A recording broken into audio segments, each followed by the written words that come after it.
Bonjour, bonjour tout le monde. Ça va bien ce matin? Il y a peut-être quelques nouvelles personnes qui n'étaient pas là hier ou des personnes qui n'étaient pas là tôt le matin. Donc on va rappeler quelques petites infos pratiques sur l'organisation de la journée. On a des gels et des masques à disposition. Il y a aussi un purificateur d'air dans les salles. On a également une équipe de soutien émotionnel. Si vous avez besoin de parler avec quelqu'un, voilà, s'il y a des choses aussi qui vous évoquent voilà, pendant la conférence, des choses difficiles à partager, ce sont des personnes de l'équipe qui ont un brassard jaune. L'équipe d'organisation et de bénévoles, on a un brassard coloré. Donc, si vous avez des questions, n'hésitez pas aussi à venir nous voir. On a donc la conférence plénière maintenant avec nos invités. Il y a une personne aussi, donc Camille Béziane, qui, pour des raisons médicales, n'a pas pu voyager de la Suisse, mais qui, on l'espère, va pouvoir intervenir en visio. On a un problème de son, donc on espère que d'ici là, ça va être résolu. Ensuite, on aura des ateliers dans les salles comme hier. Donc les personnes qui n'étaient pas là, les petites salles sont au 4e étage, 413, 414. Dehors, là, à côté du buffet, chaque atelier, c'est noté dans quelle salle il est.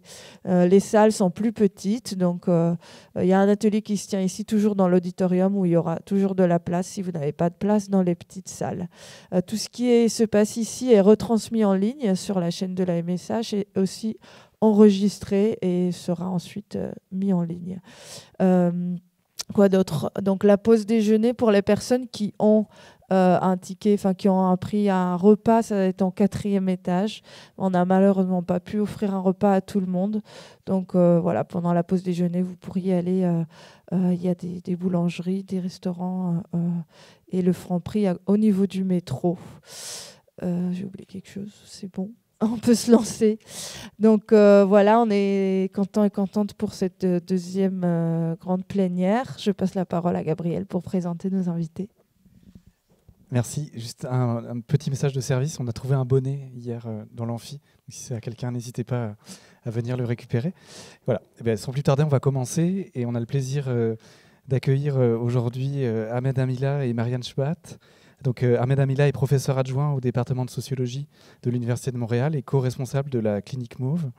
Et Marianne Chabat est sociologue, chercheuse, militante et coordinatrice principale de la recherche à la clinique Mauve. On a le plaisir de les écouter pour 20-25 minutes environ. Et l'intervenante, notre collègue de Suisse, interviendra en deuxième temps, du coup, pour des raisons techniques. Et voilà, je vous laisse la parole, Marianne et Ahmed. Est-ce qu'on m'entend? Merci. Bonjour tout le monde. Merci beaucoup aux personnes organisatrices pour l'invitation. On est très contents et contentes, Marianne et moi, d'être là aujourd'hui. Et on s'excuse d'avoir amené la neige et le verglas avec nous du Canada. Notre présentation d'aujourd'hui s'intitule Santé des personnes LGBTQIA+, migrantes et recherche communautaire au Québec. Et on va vous parler concrètement. Ah oui, c'est vrai, on a oublié le PowerPoint. Voilà. C'est ça. Et on... Ok. Ouais. Ça va être plus pratique si je le fais moi. Tiens, je vais me mettre là. Ouais. Donc, santé des personnes LGBTQIA+, au Québec, migrantes et recherche communautaire au Québec. Et on va vous parler concrètement de la clinique Mauve, où on travaille, Marianne et moi, qui est un hybride finalement entre une clinique, un laboratoire de recherche, un laboratoire social, un centre de formation. Donc c'est un peu un hybride de tout ça. Et ce qu'on va faire aujourd'hui, c'est on va vous présenter un peu l'émergence de la clinique Mauve et dans la suite, on va vous présenter quelques résultats préliminaires de recherche qu'on mène dans la clinique Mauve. Donc, déjà, la clinique Mauve, ce que je n'ai pas dit, c'est que on se concentre, les enjeux sur lesquels on se concentre au sein de la clinique Mauve, c'est les enjeux en lien avec les migrations, les sexualités et les genres, et notamment l'accès aux soins des personnes LGBTQ migrantes et racisées. Et l'idée, et quand est-ce que ça a été lancé? Ça a été lancé en fait au début de la pandémie, où on s'est rendu compte que les personnes LGBTQ migrantes et racisées qui vivent au Québec faisaient face à plusieurs défis. D'abord des défis avant de venir au Québec, dans leur pays d'origine, où plusieurs ont pu vivre des violences, à la fois des violences hétéronormatives et cisnormatives, mais aussi des violences liées à des violences politiques, à la dictature, à la guerre, à des désastres environnementaux. Une fois au Québec, ces violences continuent sous d'autres formes, donc souvent liées à la régularisation de leur statut migratoire, recherche d'emploi, d'hébergement, où il y a souvent des discriminations, ou encore des fois l'isolement. Et ça mène évidemment à plusieurs obstacles liés à l'accès à la continuité des soins, donc qui sont liés à la fois à la xénophobie, au racisme, à l'homophobie ou à la transphobie. Donc ça, c'était le contexte de départ. Ces éléments-là ont bien évidemment été accentués par la Covid-19. Là, on vous a montré on a fait une petite enquête parmi les usagers et usagères de la clinique Mauve suite à la Covid-19. Et on peut voir les chiffres. 38% ont rencontré des difficultés au niveau de leurs conditions de vie. 89% se sont sentis isolés socialement. 59% ont vu leur santé mentale se détériorer et 36% ont été confrontés à davantage de discrimination pendant cette période. Donc, ces éléments-là, finalement, avec une équipe de recherche, la plupart des personnes, donc des personnes concernées, donc des personnes elles-mêmes LGBTQ migrantes, équipe de recherche, personnes aussi du milieu communautaire, personnes impliquées, personnes concernées, je l'ai dit, on s'est décidé d'agir et de créer donc ce qui était initialement un projet pilote qu'on a appelé la clinique Mauve. Dire aussi que même si la Covid-19 a accentué ces réalités difficiles pour les personnes LGBTQ migrantes et racisées, depuis plusieurs années, plusieurs spécialistes ont identifié justement le manque de ressources spécifiquement destinées à ces populations-là et ont appelé à justement adapter davantage les services, notamment les services psychosociaux. Je vous ai mis une citation là qui date de 2016, donc c'était bien avant la pandémie, où notamment notre collègue Édouard Lee, avec qui est aussi à l'origine l'une des personnes fondatrices de la clinique Mauve, dans le cadre de ses travaux, indiquait justement la nécessité d'avoir des services d'accompagnement et d'aide psychosociaux spécialisés pour les personnes LGBTQ migrantes pour prendre en considération les barrières structurelles auxquelles font face ces populations. Donc, c'est dans ce contexte-là qu'on lance le projet. Donc, on lance le projet avec des personnes au sein de l'Université de Montréal, des personnes au sein de l'organisme communautaire Agir, qui est un organisme par et pour les personnes LGBTQ migrantes, avec des GMF. Donc, des GMF au Québec, c'est des groupes de médecine familiaux dans des centres de santé, concrètement. Donc, on a travaillé avec les GMF Côte-des-Neiges et Parc Extension, qui sont deux quartiers à Montréal où il y a une plus forte population migratoire et racisée, et avec l'Institut universitaire Sherpa, qui est un institut de recherche financé à la fois par le ministère de la Santé et le ministère de la Recherche, de l'enseignement supérieur, autour des enjeux en lien avec les migrations. Et donc, on lance ce projet pilote avec une subvention initiale de la Fondation de l'avancement pour la médecine familiale, qui nous permet finalement de jeter les bases autour de 4 volets qu'on développe. Donc un volet clinique pour fournir des soins intégrés médicaux et psychosociaux pour les personnes LGBTQ migrantes et racisées. Un volet liaison qu'on a gardé pendant la période Covid, qui maintenant est plus en dormance, où l'idée c'était justement de partager de l'information, des ressources relatives à la Covid avec les personnes LGBTQ migrantes et racisées. Un volet formation pour les professionnels de la santé, et des services sociaux sur comment finalement offrir des services adaptés aux personnes LGBTQ migrantes et racisées, et finalement un volet recherche-évaluation où là on a une deuxième phase de recherche, mais la première phase c'était d'évaluer la mise en œuvre de la clinique MAUVE, quels étaient les enjeux, quels étaient aussi les impacts de la Covid-19 sur les populations avec lesquelles on travaille. Donc c'était un peu ça. Par rapport aux différentes innovations du modèle, en quoi est-ce que la clinique MAUVE était différente de ce qu'on pouvait trouver dans le secteur de la santé et des services sociaux. D'une part, c'était le fait qu'on avait proposé un parcours de soins intégrés. Donc, je vais développer un peu plus par la suite sur ça, mais un parcours de soins intégrés, concrètement, c'était de faire en sorte qu'une personne, une fois qu'elle était prise en charge par la clinique MAUVE, elle avait accès à au moins 2 professionnels de la santé et des services sociaux différents pour justement faire en sorte et prendre en considération le fait que la santé physique avait aussi des impacts sur la santé mentale, avait aussi des impacts sur les liens sociaux. Donc, en prenant en compte, souvent les personnes étaient d'abord vues par un ou une TS, travailleuse sociale, pour par la suite être référé soit un médecin, soit psychologue, soit infirmière praticien spécialisé. Et donc les personnes, tout au long de leur prise en charge, étaient suivies par au moins 2 personnes. Et c'était souvent toute une équipe qui travaillait ensemble pour répondre aux besoins de cette personne. Donc la porte d'entrée, c'était le ou la travailleuse sociale. Nous, comment ça fonctionne généralement au Québec, quand on rentre dans le système de soins, c'est souvent à travers le médecin ou la médecin qui, par la suite, réfère à soit un psychologue, soit un TS, soit à d'autres professionnels de la santé et des services sociaux. Donc, on voulait inverser ce modèle pour finalement faire en sorte que, en partant du principe que le ou la TS, du fait de ses expertises, était plus à même d'évaluer la complexité de la situation et donc de référer la personne aux professionnels de la santé adaptés. Aussi la paire navigation, ça je ne vais pas beaucoup en parler parce que Marianne va, va plus en parler par la suite, mais c'était une autre innovation du modèle.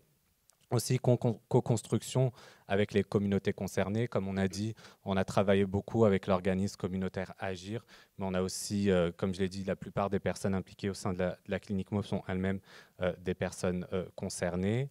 Formation, informée par les plus récentes recherches, ça je vais revenir un peu plus tard. Et finalement, collaboration intersectorielle entre les groupes de médecine familiaux publics, privés, centres de recherche, secteurs communautaires, etc. Donc, clinique, je disais tout à l'heure que c'était un laboratoire social. Donc, laboratoire social, ce qu'on entend par ça, c'est finalement un espace où on essaye d'arrimer à la fois la recherche, l'enseignement, la formation, la pratique, pour être en mesure de répondre à des problématiques à la fois complexes, des problématiques qui peuvent prendre plusieurs formes, et en essayant d'arrimer ces différents volets, recherche, enseignement, formation, on essaye de répondre à ces enjeux-là. C'est à travers aussi de l'expérimentation, c'est pour ça qu'on parle de laboratoire. L'idée, c'est d'expérimenter aussi des solutions et finalement, avec des essais-erreurs, essayer de trouver des solutions les plus adaptées possibles par rapport aux enjeux structurels sur lesquels on essaye d'agir. Je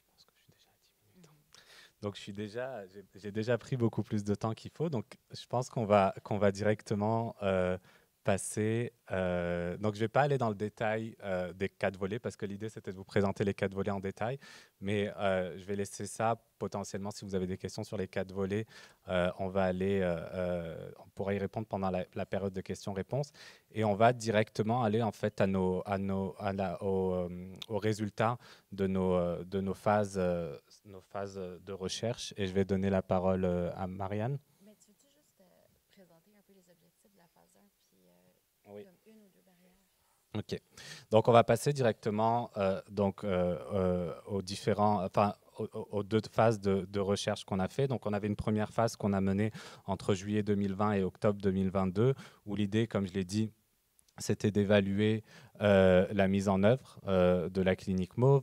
C'était aussi d'identifier les conséquences directes et indirectes de la COVID-19 sur les personnes LGBTQ migrantes, identifier les barrières d'accès aux soins et de continuité aux soins et évaluer la formation. Et depuis novembre 2022, on a commencé une deuxième phase qui est prise de recherche qui est prise en charge par Marianne sur évaluer la faisabilité et l'excellabilité du modèle de soins intégré de la clinique Mauve, comprendre les moyens à mettre en œuvre pour assurer la pérennité du modèle de la clinique Mauve, parce que comme je disais, on était en phase pilote, donc là on essaye de pérenniser ça, examiner aussi le rôle de la collaboration intersectorielle et enfin identifier les moyens pour s'assurer que les personnes concernées, donc les personnes elles-mêmes LGBTQ migrantes et racisées, soient impliquées aux différents niveaux décisionnels dans l'offre de soins de la clinique Mauve. Pour ce qui est de la phase 1, on a identifié quelques barrières, notamment liées à la langue.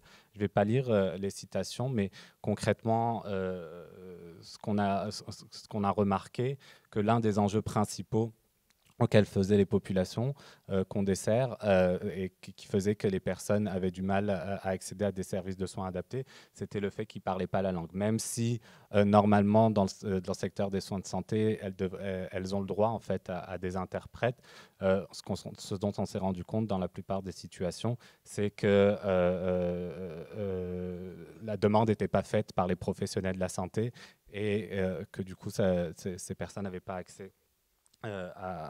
Pouvaient pas parler, pouvaient pas, notamment avec les psychologues, c'était souvent le cas, pouvaient pas avaient pas accès à des services dans leur langue maternelle.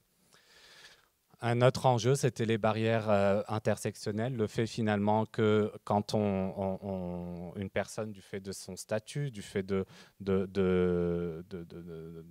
son orientation sexuelle, de son identité de genre, etc., ces éléments-là, dans quelle mesure est-ce qu'ils pouvaient se renforcer pour rendre l'accès aux soins de santé plus compliqué. Ça, c'est de la citation. Ce qu'on peut lire là, c'est finalement comment est-ce que une personne avait accès à un interprète avec un docteur, mais que l'interprète pouvait avoir la manière dont il faisait la traduction avait des termes qui pouvaient être considérés comme homophobes, ce qui faisait que ça rendait l'offre de services ou l'offre de soins assez problématique dans ce cas-là. Donc ça, c'est deux principales barrières. Il y en a d'autres, évidemment, mais on n'a pas allé dans le détail. Et je vais laisser Marianne aller dans comment est-ce que la clinique Mauve a pu lever certaines de ces barrières et par la suite, quel type d'alliance on a pu créer avec les organismes communautaires. Merci.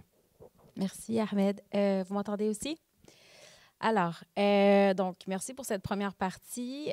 On sous-estime toujours le nombre de diapos qu'on a. On n'apprend pas avec les années. Donc, comme il vient de dire, moi, je prends le relais de la présentation pour parler un peu plus en profondeur de la deuxième phase de notre clinique, celle qui a commencé donc fin 2022, début 2023, avec le changement légal du statut de notre clinique. Je vais y revenir. Mais avant, je présente juste rapidement quelques pistes qui ont été évoquées par des intervenants, intervenantes et aussi des usagers, usagères, donc qui ont été rencontrés dans la première phase où donc on évaluait vraiment l'implantation de cette clinique. Et donc Ahmed a présenté les fondements, quelques-unes des barrières aussi d'accès auxquelles font face les personnes migrantes LGBTQI+, au Québec, donc notamment la barrière de la langue. Et moi, je vais vous présenter peut-être deux solutions qui ont été nommées pour lever ces barrières. Donc, une des solutions, c'est vraiment une des plus efficaces et importantes, en fait, pour cette clinique, c'est lié à la présence de pairs navigatrices. D'accord? Donc, j'utilise aussi un terme non genré, qui peuvent être connus sous le nom parfois de pairs aidants, pairs aidantes. Donc, les usagers de la clinique qui le souhaitaient pouvaient être accompagnés par des pairs navigatrices, c'est-à-dire des personnes qui s'identifient également comme LGBTQ+, migrantes ou racisées, et qui sont en capacité de soutenir les personnes à naviguer le système de santé.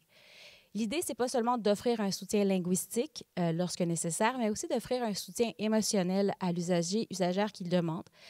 La citation ici montre comment les personnes pères navigatrices sont venues au Québec en tant que personnes réfugiées et qu'elles détiennent un savoir expérientiel qui leur permet d'accompagner au mieux les usagers de la clinique, que ce soit la prise de rendez-vous, comment parler à certains médecins ou leur expliquer certaines façons de faire qui pourraient leur être étrangères et qui les empêcheraient de se sentir en sécurité, comme l'a dit Ahmed durant la consultation.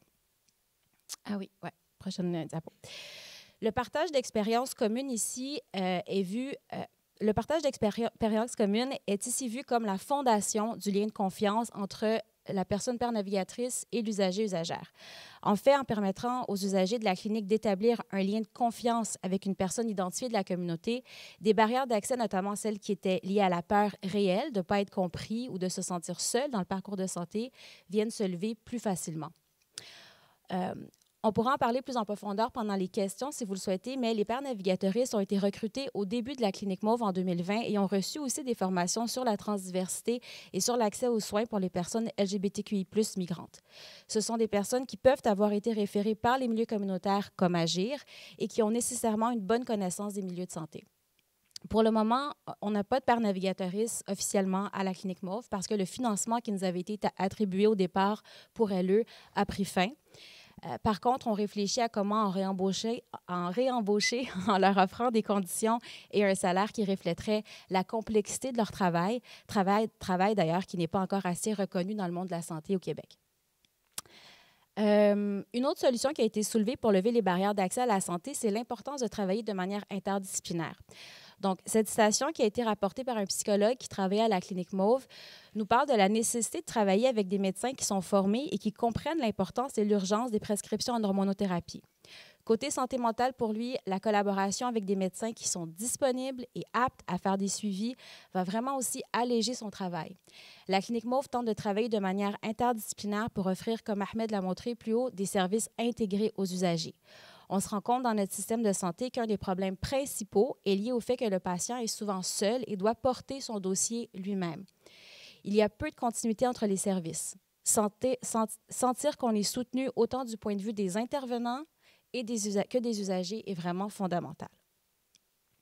Alors, si je plonge maintenant un peu dans la phase 2, celle qui correspond à la phase dans laquelle on est présentement, elle a débuté donc officiellement en janvier 2023 et elle va s'échelonner encore environ une année. Et essentiellement, donc, après avoir évalué pendant 2 ans les services de la Clinique Mauve lors de son implantation, la clinique est devenue donc une entité légale de l'Université de Montréal et on a obtenu des bureaux. Donc, durant cette phase, on cherche à nous pérenniser et pour ça, on a décidé de réfléchir à notre modèle de gouvernance en rencontrant des partenaires et différents milieux qui sont impliqués avec nous. Donc, on est également allé à la rencontre de différents intervenants de la santé pour avoir une idée de leur connaissance de la santé des personnes LGBTQI+, migrantes et racisées. Ces entrevues vont nous permettre éventuellement de tracer aussi une cartographie des ressources pour les personnes concernées, mais aussi de faire connaître la Clinique Mauve à différents milieux qui pourraient devenir des alliés pour nous. Donc, pour terminer cette présentation, puis rester aussi un peu en cohérence avec les thématiques du congrès, on va vous présenter les tout premiers résultats. Donc, c'est une première aujourd'hui, tout premiers résultats de cette phase 2 qui est encore d'ailleurs en cours. Et comme je viens de vous dire, là, on a rencontré différents partenaires qui nous permettent d'avoir un regard sur notre propre structure de gouvernance. Et impossible. Et on va débuter cette collecte. Ce que je vous présente aujourd'hui, c'est les entrevues qui ont été faites auprès des travailleurs et travailleuses d'Agir. Donc, Agir est, comme a dit Ahmed, notre principal partenaire et il s'agit donc de l'association par et pour l'accompagnement des personnes LGBTQ+, réfugiées, migrantes et racisées de Montréal. Agir a été fondé en 2011, et a connu une expansion majeure lors des 5 dernières années avec l'obtention d'un financement important et est passé d'une structure qui fonctionnait sur des bénévoles seulement à maintenant près d'une dizaine d'employés. Et c'est à travers Agir qu'une grande partie des usagers de la Clinique Mauve sont recrutés. Et aussi, plusieurs travailleurs d'Agir remplissent en partie, donc, pour le moment, le rôle de père navigatrice pour certains usagers. Donc, ce que je vous présente, là, c'est tiré d'une dizaine d'entrevues qui ont eu lieu depuis septembre et qui sont terminées en décembre. Donc, on leur a demandé, entre autres, de nous parler de la collaboration, de notre collaboration entre la Clinique Mauve et Agir et qu'est-ce qui facilite notre lien et notre travail ensemble et qu'est-ce qu'on pourrait améliorer. les 4 thématiques principales qui ressortent de ces entrevues. Donc, un des aspects qui facilite grandement notre alliance, c'est l'accès à des locaux. Donc, ça a l'air tout simple, mais depuis janvier 2023, on est devenu une entité légale de l'UDM et on a accès à des locaux qui sont situés sur la même rue que l'association Agir. Les travailleuses d'Agir ont accès donc à nos locaux pour travailler en équipe, faire des interventions, se regrouper. Et le fait d'avoir accès à un lieu physique où on peut donc se réunir, c'est matériellement et symboliquement vraiment significatif.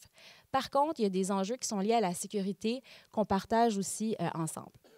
Donc, on réfléchit en équipe à la question de la visibilité. D'une part, pour permettre aux personnes concernées de nous trouver facilement, mais d'une autre part, plusieurs d'entre nous sommes également conscients qu'être visible nous expose et expose aussi nos usagers à des violences potentielles. Ces craintes ne sont pas sans fondement, alors qu'une montée anti-trans et anti-islam a été assez forte dans les dernières années. De plus, certains collègues universitaires, et je m'inclus dans ce nous, avons reçu des propos dévalorisants à divers degrés dans certains de nos cours, nous renvoyant l'impression que nous étions une menace à l'institution universitaire. Il y a donc cette contradiction institutionnelle entre nos expériences de la Clinique Mauve, puisque nous sommes soutenus par un pan de l'université et nous recevons des subventions et des locaux, mais demeurons également vus comme des détracteurs et des woke dangereux pour d'autres. Cette tension que nous vivons et qui est exacerbée en étant visible nous amène à être vulnérables et à questionner notre sécurité. Ces réflexions sont partagées par donc, les travailleuses d'Agir qui fréquentent nos locaux et font aussi face à cette même injonction paradoxale dans leur milieu communautaire.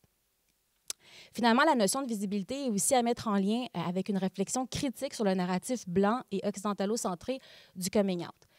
En fait, la visibilité des identités politiques LGBTQI+, ne peut pas être pensée de la même manière lorsqu'on travaille avec des personnes et des communautés qui ont des identités intersectionnelles et qui vivent d'autres formes de marginalisation, comme du racisme et de l'islamophobie, par exemple. Il y a une nécessité de trouver des façons de s'affirmer sans se mettre en danger et sans nier d'autres réalités qui sont propres au parcours migratoire ou à l'expérience d'être une personne racisée.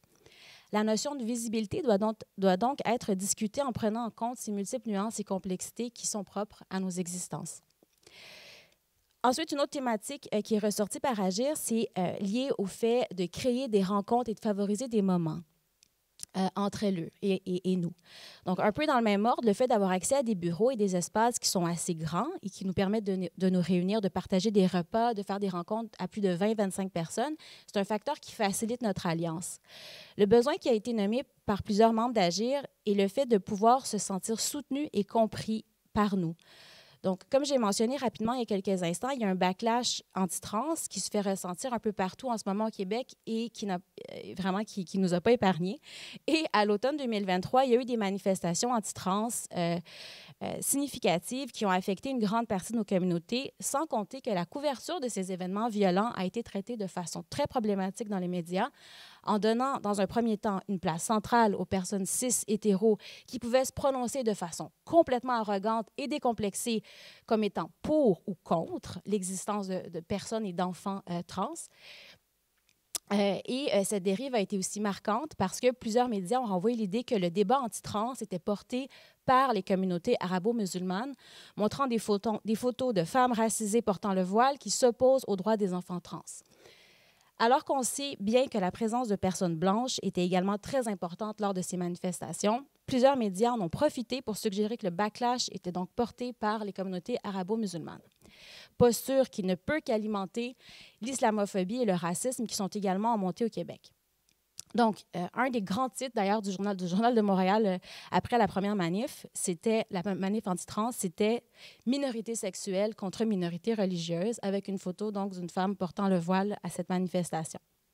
Vous pouvez à peine vous imaginer à quel point les semaines qui ont suivi ces manifestations ont été extrêmement difficiles pour les employés de la Clinique Mauve et pour les employés d'Agir, parce que donc le traitement médiatique de ces événements qui sont faits d'ailleurs par des personnes blanches et cis, ont vraiment réactivé la stigmatisation accrue qu'on vit qu'on ressent en fait lorsqu'on est une personne qui vit à l'intersection de la cis-hétéronormativité et du racisme. Donc, il y avait vraiment ce besoin fondamental de se retrouver entre nous, entre collègues de la Clinique Mauve et de Agir, et de vraiment réfléchir à des stratégies, à comment répondre à ces débats médiatiques ou tout simplement à pouvoir partager notre douleur ensemble. Et donc, dans ces moments, on se rend bien compte que la frontière entre intervenants et usagers est extrêmement fine. Et comme nos équipes sont, comme Ahmed l'a dit, sont principalement composées de personnes queer et racisées, donc ces moments de connexion nous permettent vraiment de guérir aussi. Et avoir un local, c'est bien plus qu'avoir un local physique, c'est vraiment aussi la nécessité de se retrouver. Donc, on va devoir s'arrêter. Il y avait encore d'autres thèmes, mais on pourra peut-être les explorer en question. Vas-y, si tu veux juste citer les autres thèmes. Ah oui. Les autres thèmes, il y a le fait de partager le pouvoir décisionnel. Donc, maintenant, on est une entité légale à l'Université de Montréal, mais il reste qu'on continue à souhaiter à produire des réflexions et des connaissances scientifiques en s'appuyant vraiment toujours sur des consultations et sur les savoirs expérientiels des associations et des organismes communautaires. Donc, vraiment réfléchir à comment est-ce qu'on partage ce pouvoir. Et finalement, la notion de accountability ou redevabilité, qui est aussi quelque chose qu'on tente vraiment de mettre de l'avant. On est conscient qu'on fait des erreurs, puis on peut toujours s'améliorer, mais vraiment prendre acte de ces positionnements privilégiés et puis en même temps les mettre au service en fait de ceux qui sont plus dans des situations de précarité. C'est vraiment l'objectif derrière la clinique et vraiment c'est l'esprit en fait de l'alliance qu'on veut garder avec Agir. Merci.